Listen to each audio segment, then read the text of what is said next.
जिसमें किसी भी प्रकार के सरकारी हस्तक्षेप से वह मुक्ति की मांग करता है कि सरकार का उसमें हस्तक्षेप नहीं होना चाहिए। इसलिए आप देखेंगे कि भारत में जो शिक्षा का स्वरूप रहा है वो आज ही नहीं, पुराने समय से जब गुरुकुल की भी परंपरा थी उस पे राजाओं का कोई हस्तक्षेप नहीं होता था। इवन राजाओं के जो बेटे होते थे, राजकुमार होते थे, वो सादर जाते थे गुरु जी के पास और कहते थे कि भाई हम आए अपने बच्चों को लेकर, आप इनको शिक्षा दें। पूरा इतिहास पढ़ा है, अपने धार्मिक ग्रंथ पढ़े हैं।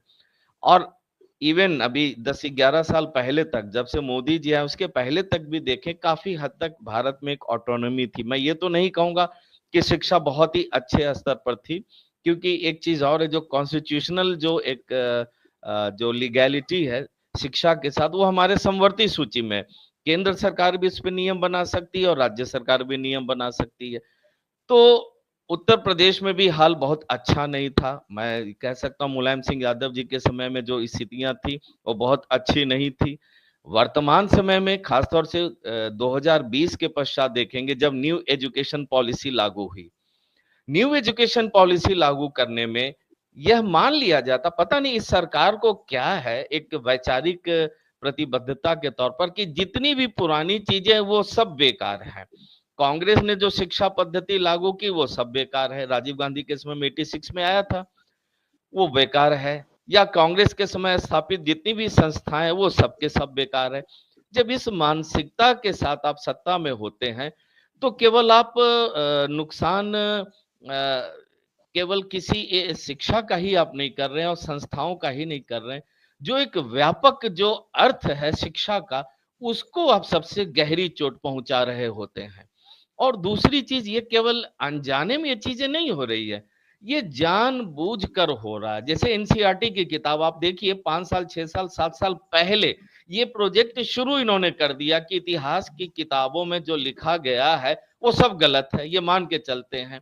अरे भाई, लेकिन इतिहास की किताब में यह भी तो लिखा गया है कि 1193 में बख्तियार खिलजी ने नालंदा यूनिवर्सिटी को जला दिया था। वेल डिकोडेड है, जिसमें कहीं कोई दो राय नहीं, तो इसको भी तो स्वीकार करना। तो जो चीज इनके पक्ष में खड़ा होता उसको तो ये स्वीकार कर लेते हैं, और जो इनके विचार से खड़ा होता हुआ नजर नहीं आता उसको कहते हैं ये गलत इतिहास लिखा गया है। तो इतिहास का एक पक्षीय तरीके से लेखन और उसका अध्ययन, उसका विश्लेषण और उसका प्रचार प्रसार, ये बहुत ही खतरनाक प्रवृत्ति है। यही काम वर्तमान सरकार कर रही है और जबरदस्ती अपने विचारों को लाद रही है। केवल दीनदयाल उपाध्याय को केंद्रित करके जब आप शिक्षा व्यवस्था को आगे बढ़ाएंगे तो वह शिक्षा व्यवस्था जो वह एक पक्षी होगी। मैं ये नहीं कर रहा हूं कि उनके विचार संगत नहीं है, ठीक है, उनके भी विचार सामने आने चाहिए। तो आपने जैसे रिसर्च की बात की, हायर एजुकेशन में दीनदयाल उपाध्याय से संबंधित या या फिर इंडिया विजन से संबंधित या इंडिया राइजिंग से संबंधित अगर जब तक आप रिसर्च प्रोजेक्ट नहीं पेश करेंगे तब तक वह प्रोजेक्ट आपका अप्रूवल ही नहीं होगा। और अगर कहीं नेहरू गांधी और इन सब चीजों पे कर दी तो तय है कि वो रिजेक्ट ही हो जाएगा।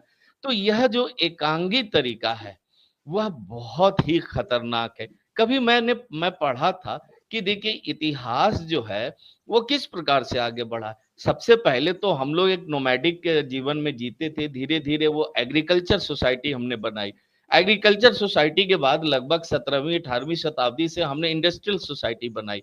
और बाद में इकोनॉमिस्ट ने ये कहा, तमाम अर्थशास्त्रियों ने कहा कि हर एक इतिहास की एक अपनी गति होती है और उस गति में जो इतिहास को आगे बढ़ाने के जो परिवर्त्य होते, जो वेरिएबल्स होते हैं वो बदलते रहते हैं। तो जो मॉडर्न सिस्टम होगा वह नॉलेज बेस्ड सोसाइटी का होगा। तो वो नॉलेज बेस्ड सोसाइटी जो है वह धीरे धीरे अब केवल इंफॉर्मेशन बेस्ड सोसाइटी तक सीमित रह गया। तो आपने ये जी। जो बात कही अपनी किसी यूनिवर्सिटी का, शायद आपने बिट्स पिलानी का एग्जाम्पल दिया, ये वही पीड़ा है कि किस प्रकार से रिसर्च जो है वह पीछे छूट चुका है। आईआईटी के बच्चों को जॉब नहीं मिल रहा है। इसके अलावा जो तमाम जो दिक्कतें हैं, परीक्षा प्रणाली आप देख लीजिए उसमें बहुत सारी कमियां हैं। वैचारिक प्रतिबद्धता की बात मैं बता ही चुका हूं। तो ये तमाम सारी चीजें ऐसी हैं जिसपे गहन विचार विमर्श की आवश्यकता है और ज्यादा से ज्यादा ऑटोनोमस होने की जरूरत है। लेकिन यह सरकार तय कर चुकी 2035 तक सारे हायर एजुकेशन सिस्टम को खत्म करेंगे, वो प्राइवेट हाथों में सौंप देंगे और उसके बाद शिक्षा की गुणवत्ता में सुधार हो जाएगा, यह मानकर चलती है।